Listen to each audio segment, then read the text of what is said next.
ରତନା ଜଲ୍ଦି କାମ ସାରିକି ଆସୁନୁ। ହାତ ମାନ ଡେଲି କହିନି ଖାଇଲା ଜଲ୍ଦି।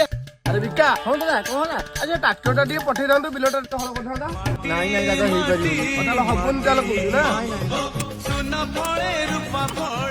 ବାପା ବାପା ବାପା ଆରେ କଣ ହେଲା? ବାପା ତମକୁ ଆଉ ଜମା ବି ବିଲରେ ହଳ କରିବାକୁ ପଡିବନି।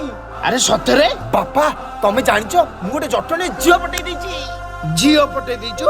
ବାପା ସେତିକି ନୁହଁ ତାର 3-3ଟା ଟ୍ରାକ୍ଟର ଅଛି। ଏମନ ଖୋଜୁଥାଏ ଯାହା ପ୍ରାପ୍ତ ହୁଏ ସେଇଆ।